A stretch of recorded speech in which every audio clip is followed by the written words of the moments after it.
India Today ஊடக மாநாட்டின் இரண்டாம் நாள் நிகழ்வு தொடங்கியுள்ளது. தற்போது மத்திய தகவல் மற்றும் ஒளிபரப்புத்துறை அமைச்சர் வெங்கையா நாயுடு பேசி வருகிறார். நேரலையை பார்க்கலாம். And the ruling party of Tamil Nadu, elected chief minister is there. We will extend all support, whatever is possible, to the state of Tamil Nadu. And we have a good equation with the chief minister. Despite all the alliances you just cited, the BJP remains a fringe player in Tamil Nadu. And the big buzz in Chennai's political circles and as you travel across the state is that in the current situation, the Narendra Modi government and the BJP sees an opportunity to expand its footprint in the deepest southern part of our country. Is that correct? Do you see in this crisis an opportunity for the BJP to grow? Sir, every political party, it's quite but natural to think in terms of expanding its base. Any time, any opportunity. And then we are here in the southern part, and my other senior colleagues also are here from different parties and different states. I wish that we had somebody from even Karnataka also. Of course, yesterday I represented Karnataka, 18 years I was MP from Karnataka state. The BJP earlier was considered as a North Indian party, as an educated party, as an urban party, or a traders party. A lot of things used to be said about BJP. And subsequently, things are changing. They started changing very fast in the recent days. Thanks to Atal Bihari Vajpayee, as I told, he brought 23 political parties into the coalition, 23 political parties. And Tamil Nadu also, the BJP has entered the masses during the regime of Sri Atal Bihari Vajpayee. Then we had alliance with DMK, we had alliance with ADMK. But here the speciality of Tamil Nadu is there are two regional parties which are strong. We must admit it. One is the ruling ADMK, second is the DMK, which is waiting in its wings. Both are popular in their own way. DMK is organizationally very strong, and they have a leader also. He is aging, that's a different matter, and then they have another youngster who is now elected as the leader. ADMK is there in every house of the nook and corner of Tamil Nadu, thanks to MGR, thanks to Madam Jayalalitha ji. That is the situation. So earlier, when we made an attempt in Tamil Nadu to expand our base, it was not easy. People who do not like DMK, they were willing to vote for ADMK. People who do not like ADMK, they were going to vote for DMK because there was intense, closed fight. Unlike Kerala, earlier Kerala also the same situation. You like UDF, then you vote for UDF. You don't like it, then you vote for LDF. There was no scope for the third force. Now it has started in Kerala. The BJP has almost got around 14%. Next election, I can assure you that the BJP will be one of the serious contenders as for the Kerala. In Tamil Nadu also, now, as long as Madam is there, the disadvantage to BJP was that Madam, she is a strong leader here, and she has a nationalistic outlook. So my supporters, my voters of the BJP, when they go for voting, and the BJP is not in a position to win the election, they used to tend to ADMK. Frankly, I am admitting it. People used to talk about BJP. There was a massive rally in SRM University campus. I expected a different response from the people. But at the end of it, and they came to vote, they said, BJP jeetega nahi, BJP will not win. So why should we waste our vote? I don't like DMK to come to power, so let us vote for ADMK. That tendency used to be there. But now the situation has changed. I definitely feel there is an opportunity because now there is an amount of, though the political vacuum is filled up by a chief minister, the ADMK, how it will be popular, it all depends on the performance of the chief minister and his government and his party, how they are going to conduct themselves and behave themselves. But as the BJP is concerned, we are fortunate. Narendra Modi is a brand. And the brand is strong in Tamil Nadu also. I must tell you, recently one newspaper, I don't want to quote the newspaper's name here because there is competition, and I am in another newspaper's platform. They conducted a survey with regard to demonetization and initiative taken by Narendra Modi. To my surprise, Tamil Nadu surpassed even North India, UP, according to the survey of the newspaper. So Modi has entered into everybody's heart. Modi was entered into everybody's heart. And there is intense struggle, intense competition. People will see whether this party has an opportunity to win or not. But next time, when the election comes, Modi will be a factor. And at the same time, Tamil Nadu, so you said, Mr. Naidu, that you believe that in Kerala in the next elections, the BJP will be a very potent force, and you're working towards that. If I were to ask you, by your internal calculations and estimates, how do you see the next Tamil Nadu elections play out? Do you see BJP being a real contender or as somebody clinging on to the coattails of a DMK or an AID?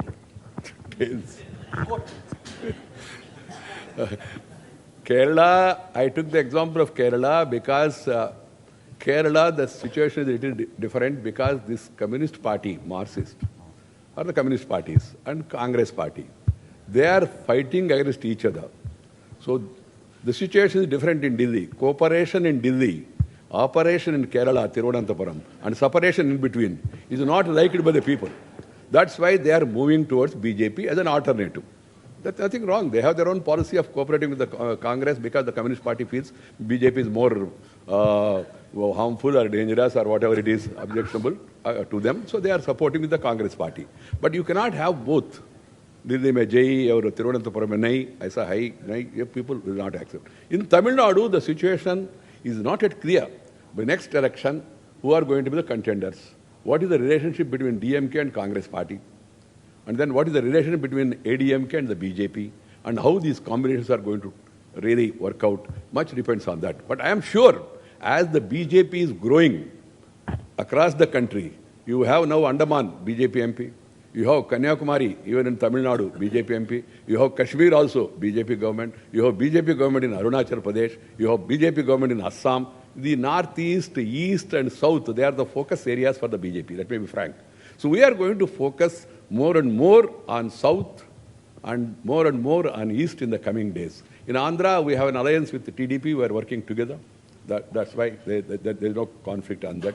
And as far as the Karnataka is concerned, I am sure this time opposition, next time position. That is the position according to me. You know, it's very interesting, ladies and gentlemen. You know, having a conversation of this nature in a private drawing room, you'd imagine is possible. But this is the new modified BJP that wears its ambitions on the stage. There is no hiding the ambition.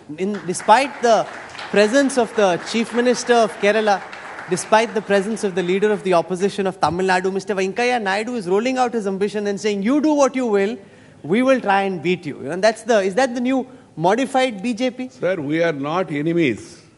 We are rivals. Congress Party is my rival number one. Communist Party is my ideological rival. So there is no secret about it. But we have working relationship because it's not personal animosity or anything. And as far as the working relationship is concerned, we had excellent relationship with the DMK also and we worked together. And then we had good relations with ADMK also. My point is every party is liberty. They want to expand. So, Mr. Naidu, you said that what happens in the next elections depends on the DMK's alliance or relationship with the Congress and the AIDMK's relationship with the BJP. I didn't said the BJP. You said that. I said the ADMK. ADMK, how? How the ADMK combination AIDMK shapes up with the BJP. So I am essentially extrapolating to make a big headline which suggests that senior Modi minister Venkaiah Naidu suggests that the BJP would like that there be an alliance in the next election with the AIDMK. We talk of alliances during election. Now it is only Reliance, not the Reliance company. Reliance on the people's support. I am trying to mobilize the support. I am trying to make a cause in the state of Tamil Nadu, strengthen the BJP. And it's expanding across the country. It should expand in Tamil Nadu also. Alliances will be discussed at the time of election and you cannot decide now. And ADMK is just getting itself settled and let us see how the party is going to move forward. You would have read a lot of commentary, Mr. Naidu, in the local press here. And this is a bit of a tricky question, but you're good at handling bouncers, so I'll throw it your way nonetheless. You know, you've read about this, so it's important that I ask you this question. It'll be unfair if I don't. That the BJP is more positively inclined towards O. Pannirselvam, the current chief minister, vis-a-vis Madam Sasikala, the party's general secretary, and that you see, you know, people are clapping, laughing. They appreciate the question because the question strikes an important chord. So my question, Minister, is this. Is this perception correct that the BJP would rather see O. Pannirselvam continue as chief minister because he's likely to be more pliable, cooperate with you on issues like the GST, rather than see Madam Sasikala become the chief minister post-Pongal? You are attributing something to Madam Sasikala ji and something to Pannirselvam also. My point is the BJP at the national level and the government at the national level, we have to work with the Chief Minister. Chief Minister, elected Chief Minister. And here is a Chief Minister who was selected and elected during Madam's period also. Madam's means Jayalalitha's period. When Jayalalitha ji last time, and she could not hold the post of the Chief Minister because of the court cases and all, she named Sri O.P. Pannirselvam. And then subsequently, even on the last day, I was here. On the last day, when sad news came, the ADMK met and selected Sri O.P. Pannirselvam as the Chief Minister. So we will work with the Chief Minister. With regard to relationship with the ADMK party, I told you, it all depends on their attitude and our attitude, the combinations and all these things that can be known only in future. As a person, we have no problem with any one of them. But question is, here is the Chief Minister. It is unfair to discuss also in such a manner that we are discussing openly as if something is happening. There is a Chief Minister. The Chief Minister is elected, not selected by me, selected by the ADMK party only. And then all the MLAs went and met the governor, and then they recommended his name, and he was sworn in. He is working. Let us see how he is going Minister, to work. what happens as a corollary to my previous question if at some point in time in the near future, as is being widely speculated and reported on by every single member of the Tamil Nadu press, Madam Sasikala stakes claim to be the next Chief Minister? How would that impact your equation with politics here? Any politician who has got some experience or knowledge should never answer questions on ifs and buts. And you can't expect me to react on that. It will be unfair. It will be unfair towards Madam Sasikala ji, towards even O.P. Pannirselvam, and also to ADMK. What is going to happen in that party? Let them know. You people, you want to decide. You make a headline and you make it as a deadline to us, but I will not change my line. My line is very clear. It's an internal matter of the ADMK. Let them thrash it out. But there is an elected Chief Minister, and we will be working with him, and we will be doing whatever is possible to help the people of Tamil Nadu through the Chief Minister. So were you a good cricketer when you were growing up? Because you've just shown on a bouncy pitch you can duck whenever there's a bouncer coming your way. So were you fond of cricket growing up? No. I only just sometimes watch cricket when I get so much disturbance in politics. But so how do you get all these I used to play kabaddi and kho-kho. Kabaddi and kho-kho. No, but you're very good at these one-liners. Headline, deadline, I won't change my line. How do you think about this, or it comes naturally?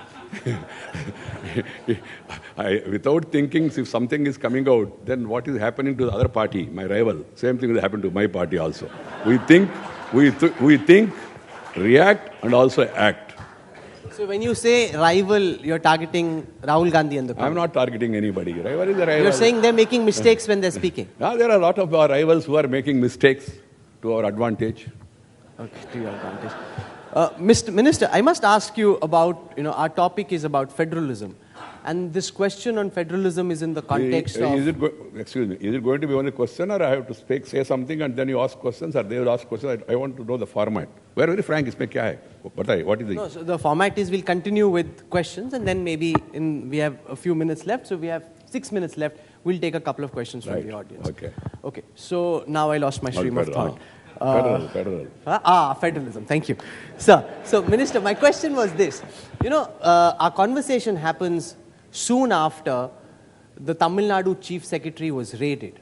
And we've seen from Mamata Banerjee in Kolkata to Rahul Gandhi in Delhi to leaders here in Tamil Nadu as well, say that the Modi government talks of federalism.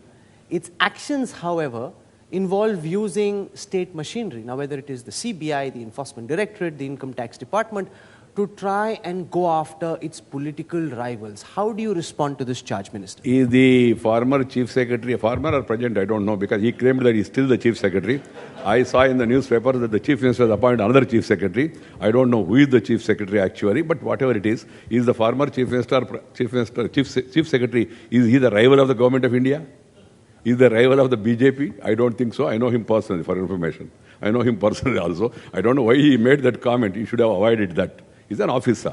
He is duty bound by the rules and regulations of the service. And Tamil Nadu is really having a number of bureaucrats who have earned the name and fame during their services. They all disowned his statement. next day. You might have observed. Secondly, we have not taken any political decision to hurt our political rival at all, and ADMK is not our political rival at all. When we say federal means because the Prime Minister of India, Sri Narendra Modi, believes if the country has to move forward, it has to develop. Country includes Tamil Nadu, country includes Kerala, Andhra Pradesh, Telangana. So we have to work with the states. That's why he has took that historic decision of 42% of the devolution of the central funds to states. And then secondly, he told me also, whenever we start a program, he said, Mr. Naidu, states know the better. They know priorities better. How do you respond, Minister? Give the cushion to them and then allocate the resources, let them decide. No, but in the context of the CBI raids on Rose Valley, which involved Trinamool MPs, in the context of the raids here, in the context of the National Herald case, how do you respond to the criticism? The criticism will always be there. You touch anybody, there will be some criticism, some reaction will be there. I want to know, Rahul, you are representing a very important magazine, which is very premier magazine in the country, very important also. How can we buy this argument that we should not even touch anybody? Corruption, serious issues. Sarada, Narada, very serious issues. And then this black money is a serious issue. And then corruption charges against different political leaders are also serious issues. If you touch anybody, and then they will say, and then now people have a habit and weakness also to start some party and say that I'm a politician, that's why I'm touched. So you can't touch anybody for that matter. People gave us a mandate, 2014 election. The issue was corruption, issue was black money, and we are following the mandate. And the government is not interfering in the day-to-day affairs of either CBI or the income tax. There was no witch hunting you have seen 2.5 years. 2.5 years our focus was on development. That's the focus the Prime Minister has put in. If some people are trying to provoke and unnecessarily make allegations against the government, I leave it to their collective wisdom. So I have time only for one final question. I must wrap up and I must ask you about this big controversy around Jallikat. We saw yesterday legendary actor Kamal Hassan tell us here at the India Today Conclave that if you don't like Jallikat, ban biryani. There's been talk that the Modi government is bringing an ordinance on Jallikat. Is it correct that before Pongal you'd like to bring Jallikat back despite what the Supreme Court has said, Minister? This Jallikat issue has not come on account of Narendra Modi. This is not because of the NDA government. This issue has been there earlier also. The issue has been referred to Supreme Court, and Honorable Supreme Court, which is the highest court of the land, has given a verdict. Now suggestions are coming that we must amend, like we amended Shabanu, amended other also. This should be amended and all. We have to see whether even if you amend also, whether it will stand the scrutiny of the law.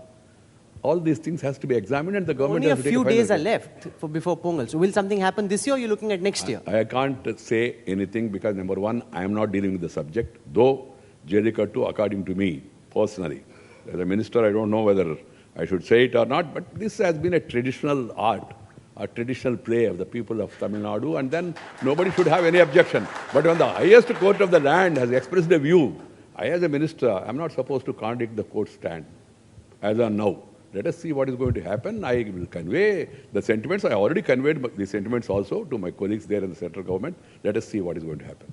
I'm going to leave it there because we've got three very distinguished guests to follow you. We've had a very engaging conversation. You say you play Kho-Kho and Kabaddi, but I think you're a very good batsman as well. So thank you so much, Minister, for joining us. Can we have a warm round of applause for Mr. Venkaiah Naidu? Thank you very much. Thank you very much. May I just call on stage the Chairman and Managing Director, Mr. T.S. Kalyan Raman of Kalyan Jewellers, to kindly come on stage and felicitate the Union Minister, Mr. Venkaiah Naidu.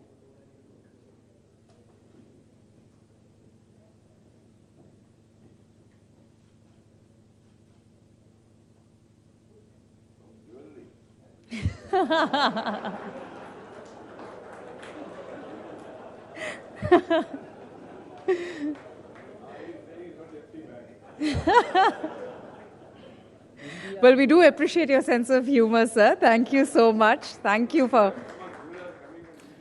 India today ஊடக மாநாட்டின் 2ஆம் நாள் நிகழ்வில் India today தொலைக்காட்சியின் நிர்வாக ஆசிரியர் ராகுல் கன்வால் மத்திய அமைச்சர் வெங்கையா நாயுடுவிடம் கலந்துரையாடியதை நேரலையில் பார்த்தோம். அப்போது பேசிய அவர், பாரதிய ஜனதா தமிழகத்தில் ஏற்பட்டுள்ள அரசியல் வெற்றிடத்தை பயன்படுத்தும் என்றும் தமிழ்நாடு வேகமாக வளர்ந்து வரும் மாநிலம் என்றும் குறிப்பிட்டிருக்கிறார்.